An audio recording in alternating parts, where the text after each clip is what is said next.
Hello praise the Lord, God bless you all. परमेश्वर आप सबको बहुत आशीष दे। प्रियो, आज के वीडियो में मैं आपको बताने वाला हूँ कि बाइबल, जो हमारी प्यारी बाइबल है, उस बाइबल से आप शक्ति कैसे पा सकते हो, ताकत कैसे पा सकते हो, बाइबल को एक हथियार के तौर पर आप कैसे इस्तेमाल कर सकते हैं, ये आज की वीडियो में मैं आपको बताने वाला हूँ। और इससे पहले कि मैं आपको ये बताऊं कि ऐसा आप कैसे कर सकते हैं, मैं आपको कुछ बातें बाइबल के बारे में बताता हूं जो आपके लिए जानना ज़रूरी है। तो देखिए, बाइबल जो है ना, सबसे पहली बात तो आप ये समझ लो कि बाइबल दुनिया की एकमात्र ऐसी किताब है जो अपने अंदर ताकत रखती है, शक्ति रखती है ज़िंदगी को बदलने की, जीवनों को बदलने की। इसका मतलब ये है कि दुनिया में बहुत सारी किताबें हैं, बहुत सारी और ज्ञान के सोर्सेज हैं, नॉलेज के सोर्सेज हैं जो आपको ज्ञान देते हैं, जो आपको ये बताते हैं कि अच्छे काम करो, बुरे काम मत करो, ऐसा करो, वैसा करो। आपकी ज़िंदगी को आपको राह दिखा सकते हैं कि हाँ, आप कुछ अच्छा काम कर सकते हो, पाप मत करो, बुराई से दूर रहो, अच्छे काम करो। ये वो ज्ञान आपको सब तरह का ज्ञान देंगे। बहुत सारी किताबें, गीता, रामायण, कुरान, महाभारत, ये सब किताबें उस आपको आपको एंटरटेनमेंट भी दे सकती हैं, आपको आपका अच्छा टाइम पास भी कर सकती हैं और कुछ अच्छी बातें भी आपको सिखा सकती हैं। लेकिन जब जिंदगी को बदलना होता है, आदतों को बदलना होता है, तो वहां पे सिर्फ ज्ञान से काम नहीं चलता। वहां पे अगर आप सिर्फ ज्ञान दोगे ना तो काम नहीं चलेगा। आपको ज्ञान के साथ आपको बुराई का इनकार करने की, बुराई से दूर रहने की आपको ताकत भी चाहिए होती है। ठीक है, वो ताकत आपको चाहिए होती है और वो ताकत आपको सिर्फ और सिर्फ बाइबल देती है। बाइबल दुनिया की एकमात्र ऐसी किताब है जो आपको शक्ति देती है पाप का इनकार करने की, बुराई का इनकार करने की। और उसके बाद मैं आपको एक और बात बता दूं कि बाइबल जो है ना, वो दुनिया की अभी तक की सबसे ज़्यादा पढ़ी जाने वाली, सबसे ज़्यादा बिकने वाली, सबसे ज़्यादा रैपिड ग्रोथ करने वाली एक किताब है। और इसका मतलब ये है कि ये किताब की जो रीडेबिलिटी है, रीडरशिप है, इसकी जो रीडरशिप, वो रैपिड ग्रोथ, मतलब एक्सपोनेंशियल वॉल्यूम में ग्रो करती है। यानी कि 1 से 2, 2 से 3 नहीं, 2 से 4, 4 से 8, 8 से 12 इस वॉल्यूम में ग्रो करती है। वो क्यों? ऐसा इसलिए कि बाइबल जो है ना, ये ऐसी किताब है जो अपने पढ़ने वालों की जिंदगियों के ऊपर गहरा असर छोड़ती है। ठीक है, मैं आपको खुद का एग्जांपल देता हूं। मैंने जब बाइबल पढ़ी तो मैंने रामायण भी पढ़ी है, गीता भी पढ़ी है, कुरान भी मैंने पढ़ी, लेकिन जब मैंने बाइबल पढ़ी ना, तो इस किताब ने मेरे ऊपर गहरा प्रभाव छोड़ा। गहरा प्रभाव कैसे छोड़ा कि जब एक व्यक्ति बाइबल पढ़ता है ना, तो उसके ऊपर परमेश्वर का सामर्थ्य, परमेश्वर का आत्मा उसके जीवन में काम करता है। वो बात करता है हमारे आत्मा से। ठीक है, वो बात करता है हमारे अंतर मन से और हमारे जीवन को बदलता है, हमारे जीवन में बदलाव लेकर आता है, पॉजिटिव चेंजेस लेकर आता है। अब बात यह है कि ऐसी किताब जो दुनिया में अकेली एकमात्र शक्ति रखने वाली, सामर्थ्य रखने वाली किताब है, क्योंकि वास्तव में एकमात्र सच्चा परमेश्वर बाइबल में ही तो है। बाकी इंसानों के द्वारा क्रिएट किए गए ईश्वर है, तरह तरह के ईश्वर। किसी का दिल किया तो 2 हाथ बना दिए, किसी का दिल किया 4 पैर बना दिए, किसी का दिल किया हाथी का मुंह लगा दिया, किसी का दिल किया बंदर का मुंह लगा दिया, किसी का दिल किया कोई लगा दिया, किसी का दिल किया कुछ किया। मतलब इंसानों के अपने दिमाग की उपज है वो, चाहे जिसका मर्जी, जितनी इंसान की समझ जाती है ना, सिर्फ दुनियावी लेवल तक की। हम शेर की ताकत डाल दी है, बंदर की एनर्जी डाल दी, और उसके बाद आग की ताकत डाल दो, थोड़ा सा तेल डाल दो, थोड़ा सा मिर्ची, थोड़ा सा हल्दी, थोड़ा सा पाउडर, और सब कुछ मिला जुला के एक नया ईश्वर निकल के आ जाएगा। तो ये इंसानों के बनाए हुए ईश्वर है। ये आपको देख के अच्छे लग सकते हैं, लेकिन आपको ये वास्तव में परमेश्वरत्व, ईश्वरत्व की जो शक्ति होती है, जो ताकत होती है, वो आपको नहीं दे सकते। और वो ताकत, वो शक्ति आपको मिलती है सिर्फ और सिर्फ बाइबल के अंदर। जब आप बाइबल को पढ़ते हो, बाइबल पढ़ के आपको पता लगता है कि वास्तव में परमेश्वर कैसा है, वास्तव में परमेश्वर की सामर्थ्य कैसी है। बाइबल कहती है कि परमेश्वर ने अपने वचन को, जो है, परमेश्वर अपने वचन को बहुत ज्यादा वैल्यू देते हैं, बहुत ज्यादा वैल्यू देते हैं। यानी कि परमेश्वर का वचन जब कोट किया जाता है तो परमेश्वर उस बात का मान रखते हैं, क्या यहाँ पर मेरे वचन का कोट किया गया है, मेरा वचन यहाँ पर कोट किया है, यहाँ पर काम करना जरूरी है। परमेश्वर का वचन कभी खाली नहीं जाता। जो अपना काम करने गया है वो अपना काम करके वचन जरूर वापस आएगा। ठीक है, तो अब वो व्यक्ति जो परेशानियों में है, जो खास तौर पर ईवल स्पिरिट से परेशान जो व्यक्ति हैं, वो कैसे बाइबल की शक्ति का इस्तेमाल कर सकते हैं। बाइबल आपके हाथ में है, आपके घर में है, लेकिन उसका कोई असर नहीं होगा इविल स्पिरिट्स के ऊपर, उसका कोई असर नहीं होगा शैतानी ताकतों के ऊपर, शैतान के ऊपर, क्योंकि आपसे और मुझसे, हमसे ज्यादा शैतान बाइबल को जानता है, एक एक वचन को जानता है, उसको रटे हुए सारे वचन वो कोट भी करता है। यीशु मसीह के सामने उसने वचन कोट किए, वचन दिए, बाइबल के ही वचन निकाले, ठीक है, तो उसको वचन हमसे ज्यादा पता है।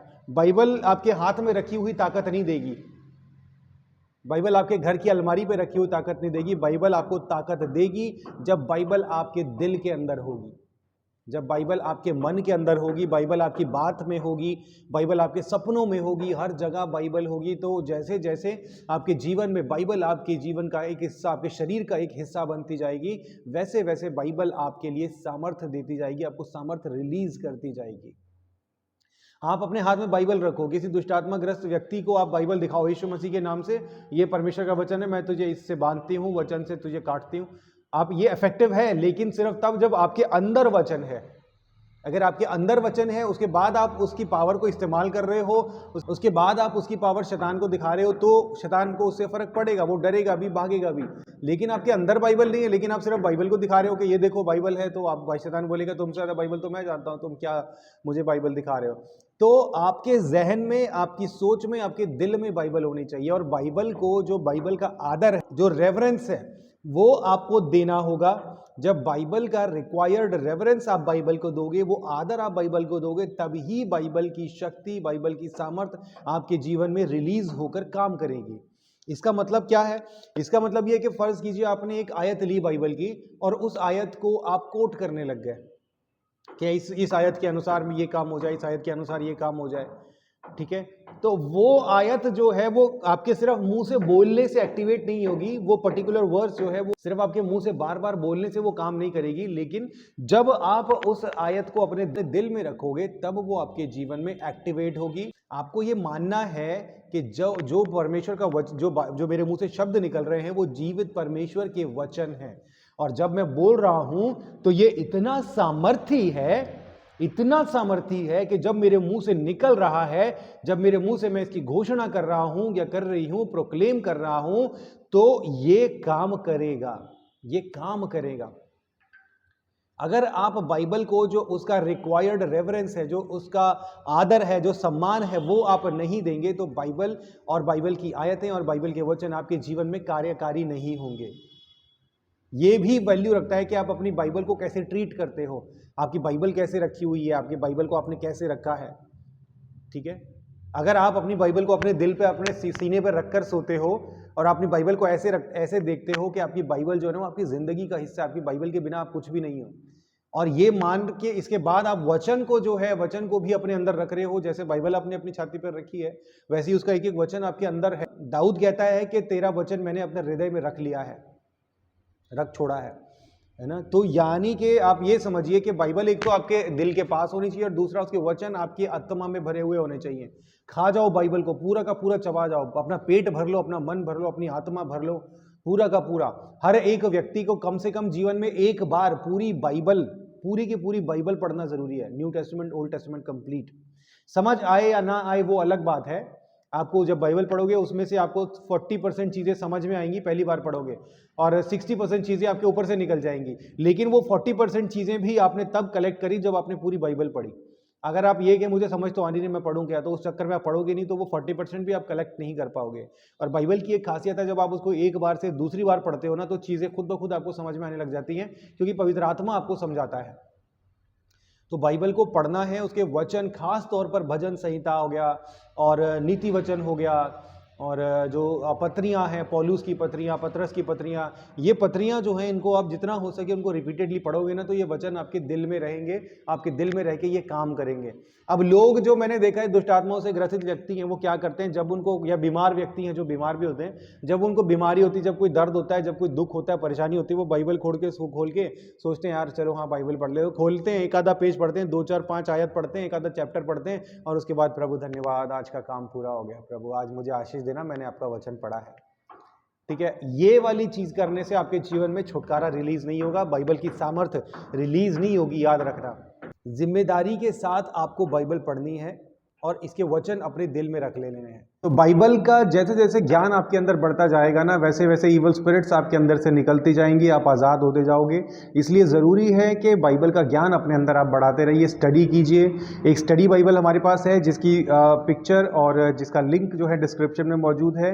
वो स्टडी बाइबल आप लीजिए। मैं पर्सनली उसी से स्टडी करता हूँ। उसमें बाइबल के बारे में, किताबों के बारे में, लेखकों के बारे में, अलग अलग चीज़ों के बारे में, मीनिंग्स और डेफिनेशंस और मैप्स, वो सारा कुछ मौजूद है। बहुत अच्छी BSI की बाइबल है, वो मैं लिंक में डाल रहा हूँ। वो आप वहाँ से जाकर परचेज कीजिए, उसको पढ़िए, अपनी नॉलेज बढ़ाइए, परमेश्वर के वचन के बारे में ज़्यादा से ज़्यादा ज्ञान अपने अंदर अर्जित कीजिए, चीज़ों के मतलब समझिए। जब तक आप मतलब नहीं समझोगे, आपको उसका एसेंस और शक्ति और सामर्थ्य मिलेगी नहीं। तो ये लिंक से डाउनलोड कर लो और जाकर इसको अपने घर में मंगाइए और इसको पढ़िए और परमेश्वर के वचन में हर बीतते दिन के साथ और ज़्यादा मजबूत और परिपक्व बनते जाइए। जब इस तरीके से आप रट लो, बार बार रटो वचनों को, जो वचन आपको लगता है आपके जीवन में अप्लाई हो रहे हैं, जिनको पढ़ के आपको शक्ति महसूस हो रही है, उनको रट लो। जब आप उनको रटोगे, आप अपने दिल में उनको रखोगे, तो वो आपके दिल में रखे हुए उनको रेवरेंस दोगे। जो जरूरत का जो रेवरेंस है वो आप बाइबल को दोगे, तो आपके जीवन में काम करेगी, आपके घर में काम करेगी, आपके परिवार में काम करेगी, आपके बच्चों के जीवन में काम करेगी। और जब बाइबल को आप एक हथियार की तरह इस्तेमाल करोगे, ये जानकर के एक सामर्थी हथियार है, तो वो हथियार आपके जीवन में काम भी करेगा, आपको सुरक्षा भी देगा और आपको एक योद्धा बनाएगा स्वर्ग राज्य के लिए। बहुत से परमेश्वर के दास, बहुत से सेवक और मैं खुद जब लोगों के लिए इवल स्पिरिट्स को उनके शरीरों से निकालते हैं हम, तो हम बाइबल को अपने हाथ में रखते हैं और बाइबल को अपने हाथ में रखकर हम शैतान को ये दिखाते हैं, उन इवल स्पिरिट्स को ये दिखाते हैं कि जो हमारे हाथ में है ये परमेश्वर का जीवित वचन है, ये सामर्थी है और दो धारी तलवार है। और जब इन इवल स्पिरिट्स के ऊपर इनसे वार किया जाएगा तो ये वाकई में आत्मिक क्षेत्र में ये कटती हैं। अगर मैं उनको ऐसे करूंगा उसके शरीर पर, ये विश्वास करके, ये जानकर, ये मानकर मेरे दिल से कि जब मैं ऐसे कर रहा हूं तो ये वचन का जो दो धारी तलवार है, ये इससे वो इवल स्पिरिट वास्तव में कट रही है, तो आत्मिक क्षेत्र में वो वास्तव में कटेगी भी। उसके बाद जब मैं ये निर्धारित करता हूं कि ये वचन की तलवार है, मैं इवल स्पिरिट्स के आर पार छेद रहा हूं और वो बाइबल को मैं इस तरीके से उनको टच करता हूं, जिस भी भाई को इवल स्पिरिट लगी है या जिसको भी इवल स्पिरिट लगी है उसको टच करता हूं, तो वो वास्तव में उसको आर पार वो छेदती है। आत्मिक क्षेत्र में इवल स्पिरिट्स हर्ट होती हैं जब हम ऐसा करते हैं, जब हम इस तरीके से करते हैं, बाइबल उनके ऊपर लगाते हैं। जो इवल स्पिरिट से ग्रसित व्यक्ति हैं तो वो चिल्लाने लग जाते हैं, वो उनको दिक्कत होने, उनको प्रॉब्लम, परेशानी होने लग जाती है, क्योंकि इससे पहले कि वो इसको एक हथियार की तरह इस्तेमाल करें, वो पहले इस बात को अपनी सच्चाई बना लेते हैं कि ये जो बाइबल मेरे हाथ में है, ये कोई साधारण किताब नहीं है, ये कोई ऐसी वैसी किताब नहीं है, ये दो धारी तलवार है, जीवित परमेश्वर का वचन है, जिससे जो दुनिया में सबसे ऊपर है और जिससे ताकतवर, जिससे सामर्थी संसार में और कोई चीज़ नहीं, सृष्टि में और कोई चीज़ नहीं है। तो बाइबल को जो एक शक्ति जो है वो आपके शब्दों से नहीं मिलती, वो आपके ज़हन से, आपके दिल से, आपकी आत्मा की गहराई से मिलती है ना, आत्मा की गहराई से और सच्चाई से मिलती है। जब सच्चाई से जब आप इस बात को मानते हो, आत्मा की गहराई से आप इस बात को मानते हो और आपके वचन अंदर, आपके अंदर बैठा हुआ है, आपके अंदर जो है वचन आपने स्टोर किया हुआ, रखा हुआ है, तो वो वचन जो है आपके लिए वैसे ही काम भी करना चालू करता है। तो बाइबल को उसका ज़रूरी रेफरेंस दें, इसकी आयतों को अपने दिल में रखें और बाइबल को एक हथियार समझकर, परमेश्वर का सामर्थी वचन समझकर, वो रेफरेंस देकर आपके दिल से वो भाव निकलना चाहिए, सिर्फ आपके मुंह से नहीं, सिर्फ आपके दिमाग में नहीं, बल्कि आपके दिल की गहराई से यही बात निकलनी चाहिए कि ये बाइबल कोई साधारण किताब नहीं है, ये दुनिया की सबसे सामर्थी किताब है, जो पूरी दुनिया के भविष्य को निर्धारित करती है, जो पूरी दुनिया को राह दिखाती है, परमेश्वर की ओर मोड़ती है। इस तरह की बातें जब आपके दिल में बाइबल के लिए होंगी और ये बातें आपके लिए सच्चाई बनती जाएंगी, तो बाइबल की सामर्थ्य आपके जीवन में रिलीज होगी और आपकी जिंदगी को बदलेगी, परिवारों की जिंदगियों को बदलेगी और एक देश को, समाज को और पूरी दुनिया को बाइबल बदलने की ताकत रखती है और बदल भी देगी। God bless you all. परमेश्वर आशीष दे आपको।